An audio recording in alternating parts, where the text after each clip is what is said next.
घने और विशाल जंगल में हर तरफ हरियाली फैली हुई थी।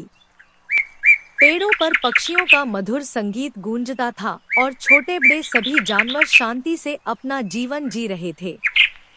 उस जंगल का राजा एक शक्तिशाली लेकिन न्यायप्रिय शेर था, जिसकी वजह से पूरे जंगल में संतुलन और सुकून बना रहता था।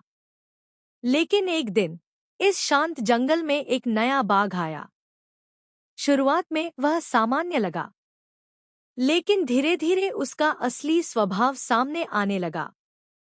वह अपनी ताकत का गलत इस्तेमाल करने लगा। वह छोटे जानवरों को डराता, उनका खाना छीन लेता और उन्हें बेवजह सताने लगा। धीरे धीरे पूरे जंगल में डर फैल गया। हिरण, खरगोश, बंदर, अब कोई भी खुलकर घूमने की हिम्मत नहीं करता था।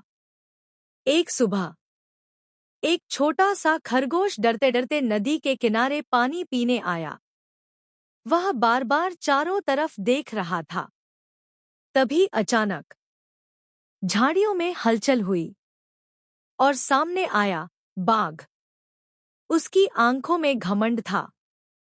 उसने जोर से दहाड़ते हुए कहा, यह जंगल अब मेरा है। बेचारा खरगोश डर के मारे कांप उठा और तुरंत वहां से भाग गया। अब हालात और खराब हो गए थे। शाम को एक पुराने बरगद के पेड़ के नीचे लोमड़ी और भेड़िया मिले। उन्होंने तय किया कि अब समय आ गया है कि शेर को सब कुछ बताया जाए। अगली सुबह वे शेर के दरबार में पहुंचे और सारी बात बताई। शेर ने सब कुछ ध्यान से सुना और शांत स्वर में कहा, अगर यह सच है तो इसे रोका जाएगा। उधर बाघ अपने घमंड में डूबा हुआ था।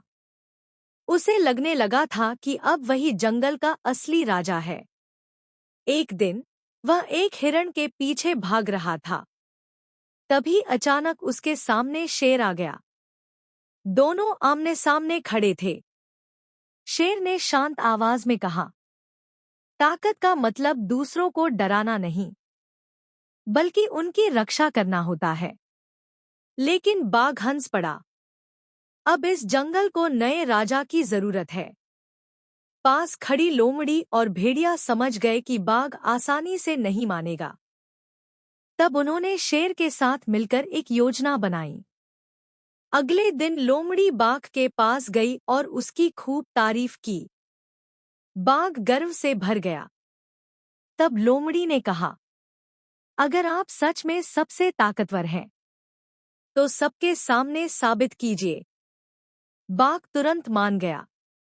अगले दिन पूरे जंगल के जानवर एक बड़े मैदान में इकट्ठा हुए। शेर आगे आया और बोला, आज असली ताकत की परीक्षा होगी।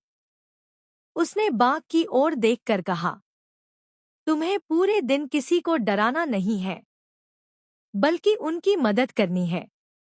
बाघ को यह आसान लगा और उसने चुनौती स्वीकार कर ली।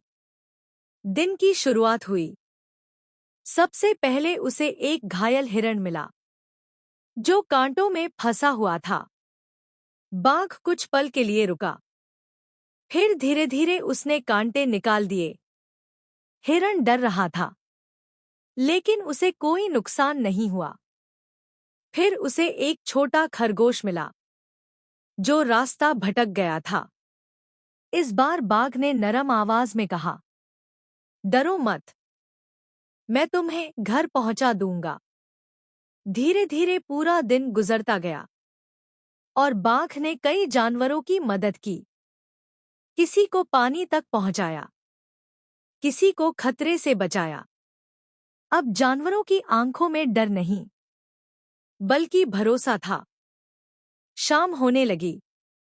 बाघ थक चुका था, लेकिन उसके दिल में एक अजीब सी शांति थी।